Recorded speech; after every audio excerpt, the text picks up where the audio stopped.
Salutare oameni buni și bine v-am regăsit pe canalul nostru de YouTube. Astăzi vom vorbi despre Oppo Reno, un telefon care a apărut în 2019, mi-a captat atunci atenția, însă nu am avut ocazia de a-mi pune lăbuțele pe el. Însă, uite că s-au învârtit niște chestii și având în vedere și situația actuală, cumva a ajuns și Oppo Reno și Oppo Reno 2. Dar acesta în episodul următor. Astăzi ne vom îndrepta atenția către acest mid-ranger, care este o bomboană de telefon. Apropo, OnePlus, în cazul în care nu știți, este subdivizia lui Oppo.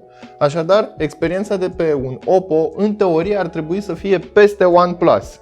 Oare sau nu este așa? Vom vedea imediat în minutele ce urmează. Am pornit camera de pe față.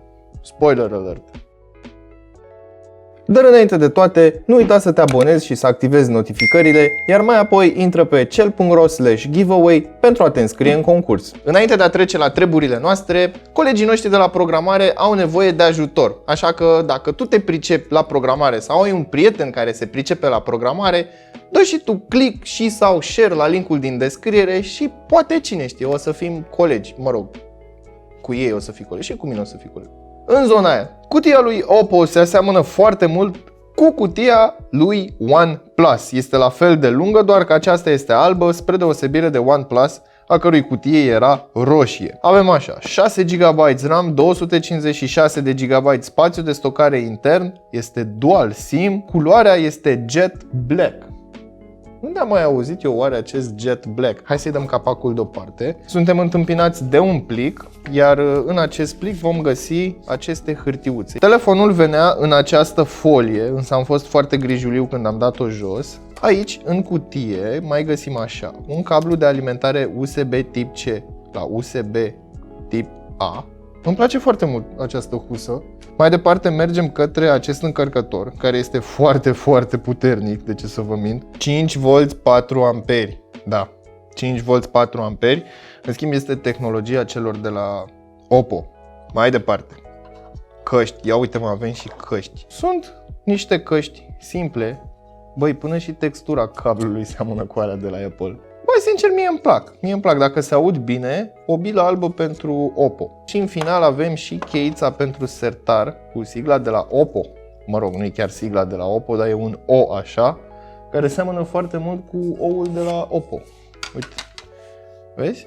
Dacă îl pui așa, cam păstrează proporția. Cam astea ar fi accesoriile pe care le primim. Mie mi se pare pachetul full, adică căști, încărcător, husă, cablu foarte calitativ, ce vrei mai mult de atât la un telefon mid-range, adică ai și protecție, ai și fast charge și un cablu baban rău de tot în care poți să-ți pui încrederea că nu se va rupe și bineînțeles poți să-l folosești și la orice alte activități și o pereche de căști. Rar mai vezi căști în ziua de astăzi, în 2019, pentru că atunci s-a lansat telefonul, dar și în 2020 probabil o să vedem din ce în ce mai rar căști. Ei bine, hai să vă spun de ce îmi place acest telefon atât de mult și, sincer să fiu, nu am fost dezamăgit. Adică prima oară l-am văzut pe internet, a venit colegul meu Cătălin, a zis: băi Dragoș, uite ce am aici, și mi l-a dat în mână. Și băi, este la fel ca și cum mi-am imaginat. În primul rând, este un telefon destul de greuț, are 185 de grame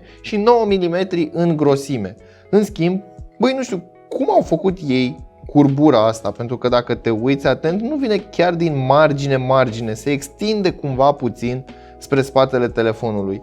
Dar când ții telefonul în mână, ei bine, este foarte confortabil, se simte foarte bine în mână și păi parcă nici nu-ți dă senzația că are 9 mm grosime. Evident, nu este suficient ca eu să fiu impresionat de un telefon mobil, doar pentru că este mai grosuț un pic și stă foarte bine în mână. Avem așa, Gorilla Glass 6 pe față, Gorilla Glass 5 pe spate și o ramă de aluminiu. Am să mă opresc puțin asupra acestui aspect. Aici avem un design care nu este chiar plat, vine cumva curbat așa în interior. Mai avem încă un element de design, un mic șanț așa de jur împrejurul ramei, în partea aceasta de jos a telefonului și de sus. Păi, sincer îmi place foarte mult acest model de Oppo. Avem încă o atenție la detaliu pe partea din dreapta unde avem butonul de power. În partea de sus avem acea cameră specială care se ridică la unghi. Este un fel de pop-up camera. Apropo, la acest telefon nu avem suport pentru card. Deci cei 256 de GB este ceea ce primești. Cam așa arată suportul, este făcut din plastic, deci mare grijă cu el, dar îmi place că are o garnitură de jur împrejur și nu va intra praful. Apropo, acest telefon nu este rezistent la apă. În partea de jos a telefonului avem grila pentru difuzor, mufa de alimentare și, bineînțeles, transfer date USB Tip C, microfonul principal și un jack. Așa arată Jet Black de la Oppo. Îmi place foarte mult cum reflectă lumina și pentru că tot ne uităm aici pe partea din spate a telefonului, uite, vreau să-ți arăt acest mic punctuleț. Nu are nicio utilitate în afară de faptul că atunci când îl pui pe masă, îți înalță puțin telefonul ca să nu atingă pe partea de cameră. Pentru că aceste camere sunt sub sticla telefonului și în cazul în care faci așa cu telefonul pe o suprafață, există riscul să zgâri. Sunt curios de acea husă. Îmi place totuși faptul că îți înalță telefonul destul de mult, adică este 1 milimetru aproape, iar aici, în partea de jos și în partea de sus, unde sunt colțurile, parcă sunt și mai mult adâncite, adică avem 1,5 milimetru aproape. Bine, ochiometric vorbind, pentru că nu o să iau rigla să pun acolo să măsor. Dar se vede clar că în colțuri este ceva mai ridicat, în ideea în care poți să-l pui în siguranță pe masă. Hai să vorbim și despre display-ul acestui telefon. Pentru început, avem așa o rezoluție Full HD, 19,5x9 aspect, densitate de 402 ppi și este compatibil DCI-P3. Deci avem o reproducere de culoare foarte bună. Bineînțeles, avem și un senzor de amprentă sub ecran care funcționează destul de repede din punctul meu de vedere. Pentru că tot vorbesc despre display, acesta are câteva funcții interesante. În primul rând avem Always On Display pentru că este AMOLED și mai are câteva funcții interesante, cum ar fi niște gesturi atâta timp cât ecranul este oprit. De exemplu, pot desena un V pentru a aprinde lanterna. Dacă apăs pe butonul de power se oprește. Pot să desenez O pentru a porni camera. Cred că am trecut peste senzor și el încerca să-mi recunoască amprenta. Iar aceste setări se pot găsi, bineînțeles, în meniu. Dar până acolo, hai să vorbim despre interfață. Este foarte similară cu ceea ce ați mai văzut până acum de la diversi producători.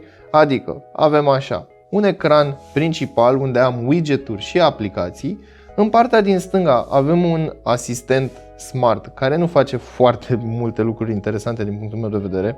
Telefonul inițial venea cu Android 9. Eu i-am făcut câteva actualizări de soft, încă nu sunt sigur dacă și-a făcut la 10. About Phone, ia să vedem.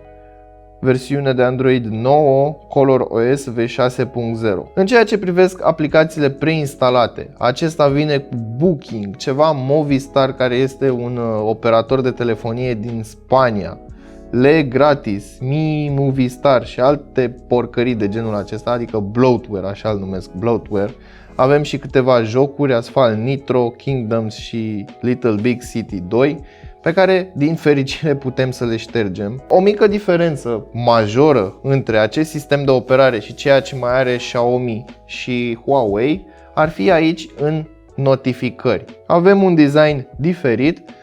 Aceste setări rapide sunt puse într-un dreptunghi, sunt colorate în verde și albastru, după cum ați putut observa. Flashlight-ul este portocaliu, Bluetooth-ul este albastru, evident. Night Shield-ul cred că ar trebui să fie tot portocaliu, ia. Da, cam asta înseamnă ColorOS. Nu sunt lucruri diferite extraordinar de mult. Personal îmi place foarte mult. Nu-mi place că nu avem Dark Mode. Nu înțeleg de ce nu s-au gândit să pună și Dark Mode, având în vedere că e trendul acesta de ceva vreme. La sfârșit vă mai spun și despre acest mic panou. Este un panou unde pot să-mi pun diverse aplicații și îl pot accesa din absolut orice meniu. Inițial nici nu l-am observat pentru că stă bine de tot aici ascuns. În ceea ce privește performanța acestui telefon, ei bine, scorurile din testele sintetice sunt în grafic pentru un Snapdragon 710 și anume 313 puncte în single core și 1487 de puncte în multicore. În ceea ce privește gaming-ul, PUBG a rulat fără absolut nicio problemă, jocul a recunoscut hardware-ul și a pus setările pe high, iar experiența vizuală pe care o ai este neîntreruptă pentru că nu avem un punch hole, nu avem absolut niciun fel de breton și alte aberații de genul acesta. Camera acestui telefon a reușit să surprindă niște imagini destul de clare și pline de detaliu. Are 48 de megapixeli f1.7, iar cea de-a doua cameră este de 5 megapixeli f2.4 și este folosită doar pentru crearea efectului de bokeh. Cadrele sunt pline de culoare, pline de detaliu și îmi place foarte mult cum această cameră a reușit să surprindă nivelul de alb într-o oarecare măsură destul de bună. Nu am întâmpinat absolut nicio problemă, iar blurul acela din fundal este aproape de un blur natural. Totuși se vede că este o fotografie făcută cu un telefon mobil. Pe partea de video putem filma 2K 30 sau Full HD până la 120 de cadre pe secundă, stabilizarea fiind făcută electronic. Camera de selfie este o cameră de tip pop-up, se ridică așa dintr-o parte, are 16 megapixeli f2.0. Camera este capabilă să filmeze 1080p 30 de cadre pe secundă. Ce nu-mi place în schimb este că modulul pentru flash este integrat în acea cameră de tip pop-up. Ei bine, uite că ne apropiem și de finalul acestui videoclip. Mai avem de vorbit despre câteva chestiuțe. Pentru început avem așa, pe partea de conectivitate Wi-Fi AC, deci dual band 5 GHz, avem NFC și Bluetooth 5.0 cu aptX HD. Ei bine, am testat și căștile, nu au un bas super puternic, nu au nici înalte foarte clare, dar per total au o semnătură audio destul de caldă și în cazul în care vei asculta rock sau ceva muzică cu un bas mai agresiv, te vei putea bucura de o experiență audio destul de bună. Telefonul acesta îl puteți găsi la 1400 de lei și mi se pare unul dintre cele mai bune telefoane mid-range pe care poți să le iei. Adică un ecran super mișto, Super AMOLED, cu o reproducere a culorii destul de bună, o calitate foto mai mult decât acceptabilă în ceea ce privește un dispozitiv mobil. Cam atât ar fi de spus despre acest telefon. Pe mine m-a impresionat, nu am ce să comentez, în afară de un singur lucru. Băi, vibrația e groaznică, nu groaznică. Bă, ai impresia că ai un telefon pe care l-ai găsit într-o pungă de pufuleți. Nu vreau să fiu rău, nu vreau să fiu răutăcios. Eu personal aș dezactiva vibrația de tot și aș lăsa-o doar în modul silențios și atât. Până data viitoare știți ce aveți de făcut, nu uitați să verificați descrierea pentru linkuri utile și prețuri actualizate și totodată nu uitați să vă dați cu părerea despre Oppo Reno în secțiunea de comentarii de mai jos. Salut!